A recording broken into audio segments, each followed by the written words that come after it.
हरियाणा में इन दिनों तमाम पॉलिटिकल पार्टीज चुनावी रंग में रंगी हुई हैं। दौरे चल रहे हैं, रैलियां की जा रही हैं, यात्राएं की जा रही हैं, लेकिन इसी बीच में सबसे बड़ा इंतजार लगातार कार्यकर्ता वो गाना एक हिना फिल्म का था ना कि कब आओगे, जिस्म से जान जुदा होगी क्या तब आओगे, देर ना हो जाए। बिल्कुल ये पंक्तियां जो हैं वो कहीं ना कहीं आज हरियाणा के परिप्रेक्ष्य में जो है वो लगातार सत्य सिद्ध होती नजर आ रही हैं, क्योंकि हरियाणा की अगर बात करें तो कांग्रेस के लिए सबसे बड़ी पशुपेश की स्थिति यह बनी हुई है कि स्क्रीनिंग कमेटी की बैठक ही नहीं हो पा रही है। तो ऐसे में स्क्रीनिंग कमेटी की बैठक नहीं होगी तो कैंडिडेट्स तय कैसे होंगे, और ऐसे में स्टेट लीडरशिप की ओर से जो नाम भेजे गए हैं उन नामों के अलायदा पार्टी आला कमान का अपना एक और प्लान ऑफ एक्शन यानी कि बैकअप प्लान जो है वो तैयार किया जा रहा है। ऐसे में जो सूत्र बताते हैं कांग्रेस के, क्योंकि जिस तरीके से प्रक्रिया की शुरुआत की गई थी, यानी कि जो प्रक्रिया अपनाई गई थी आवेदन मांगकर उम्मीदवारों को चुनने की प्रक्रिया, वो प्रक्रिया कहीं ना कहीं अब सिर्फ कागजी प्रक्रिया के तौर पर जो है वो बनती दिखाई दे रही है, रहती दिखाई दे रही है। क्योंकि कांग्रेस की सबसे बड़ी समस्या ये रहती है कि जब भी उम्मीदवारों की या टिकट आवंटन की प्रक्रिया की शुरुआत होती है या स्क्रीनिंग कमेटी होती है कि बैठक होती है, तब शुरू होती है दबाव की राजनीति। और अब यही हरियाणा के परिप्रेक्ष्य में देखने को मिल रहा है, क्योंकि गुटबाजी की जो खेमेबाजी की जो बात आती है या खुलकर देखने को मिलती है, वो खेमेबाजी एक बार फिर से एक्टिव हो गई है। सूत्र ये बता रहे हैं कि लगातार अपने अपने गुटों के उम्मीदवारों को टिकट दिलवाने को लेकर जो है लॉबिंग की शुरुआत जो है वो हो चुकी है। पार्टी आलाकमान पर लगातार दबाव बनाया जा रहा है। दो गुट प्रमुख हैं, कल के लाइव में हमने चर्चा करी थी उन गुटों के बारे में भी। एक तरफ भूपेंद्र सिंह हुड्डा का गुट है तो दूसरी ओर एसआरके यानी कि कुमारी शैलजा, रणदीप सुरजेवाला और किरण चौधरी, ये तीनों जो है लामबंदी किए हुए हैं। लेकिन इस बार लोकसभा उम्मीदवारों के लिए जो है जो लॉबिंग की जा रही है,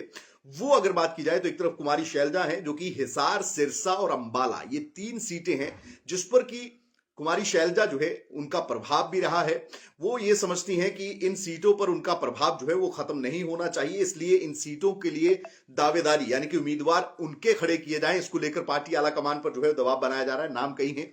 इसके अलावा भूपेंद्र सिंह हुड्डा की बात करें तो 5 सीटें जो हैं उन पर लगातार भूपेंद्र सिंह हुड्डा जो है वो पार्टी आलाकमान पर दबाव बना रहा है कि उन सीटों पर भूपेंद्र सिंह हुड्डा के उम्मीदवार उतरने चाहिए। अब ऐसे में जिन लोगों की ओर से आवेदन किया गया, हजारों की संख्या में आवेदन गए। अब ऐसी प्रक्रिया में कहीं ना कहीं कार्यकर्ता मायूस जरूर होता है, क्योंकि पार्टी के जो आला नेता रहते हैं वो अपने चहेतों को टिकट दिलवाते हैं, या उस ये प्रयास रहता है कि अपने चहेतों को टिकट दिलवाया जा सके। इस बार कांग्रेस के लिए समीकरण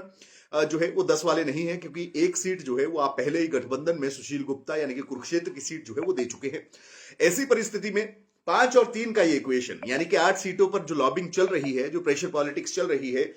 उसकी बात करें तो पार्टी आलाकमान जो है इस बात को लेकर कहीं ना कहीं संशय में है, और इसी को लेकर लगातार स्क्रीनिंग कमेटी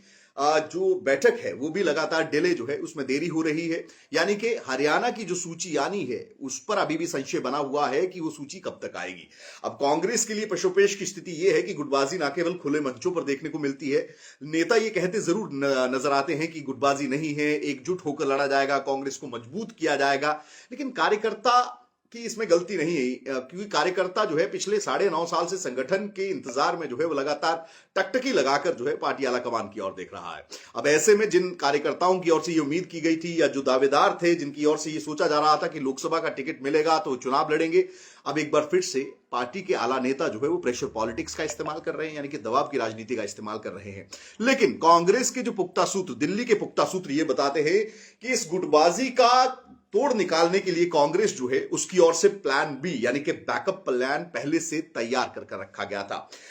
जो नेता चुनाव से ठीक पहले मुकर गए या मना कर दिया गया कि हम जो है वो लोकसभा का चुनाव नहीं लड़ेंगे, हमारी ओर से मनाही है, हम विधानसभा का चुनाव लड़ेंगे, पार्टी की ओर से कहीं ना कहीं अंदर खाने यह तय किया गया है कि उन्हीं नेताओं को लड़वाया जाए। अब इस कड़ी में अगर बात करें नामों की, तो नामों में सबसे पहले नाम आता है रणदीप सुरजेवाला का।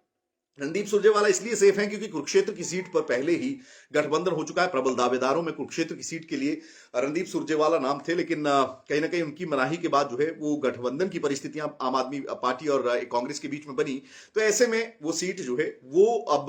जो है वो आम आदमी पार्टी के खाते में है।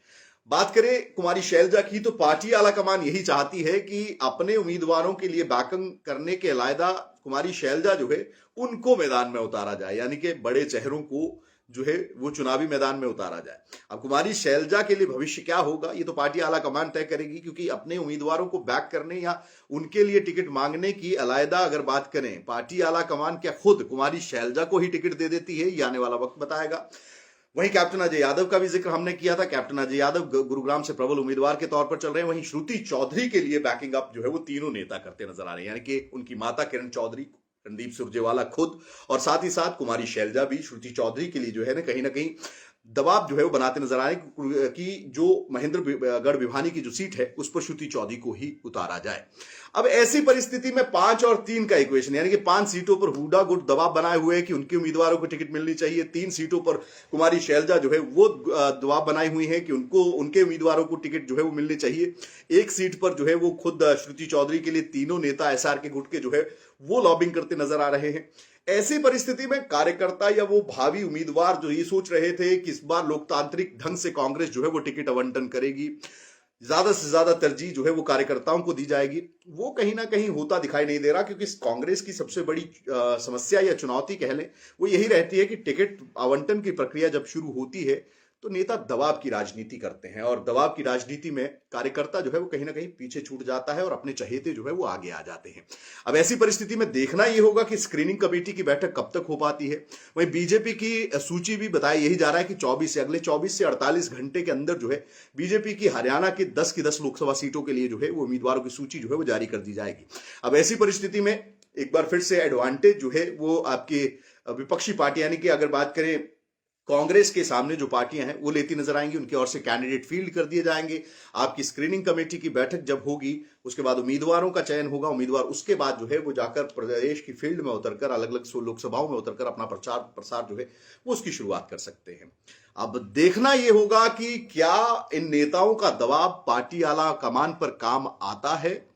या फिर पार्टी की ओर से, यानी कि पार्टी की सेंट्रल लीडरशिप की ओर से जो प्लान बी तैयार किया गया है नेताओं को ही उतारने का, बड़े चेहरों को उतारने का, जिनकी ओर से मना किया गया है चुनाव लड़ने के लिए,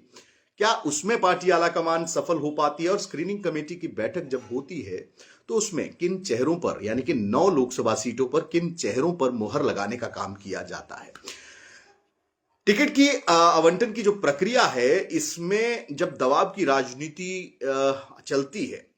और दबाव की राजनीति के चलते जो है जो प्रभाव चुनावों पर पड़ता है उस पर आपकी राय क्या है कमेंट्स में जरूर बताइएगा। और साथ ही साथ इंडिया न्यूज के डिजिटल प्लेटफॉर्म्स को लाइक व सब्सक्राइब जरूर करिए।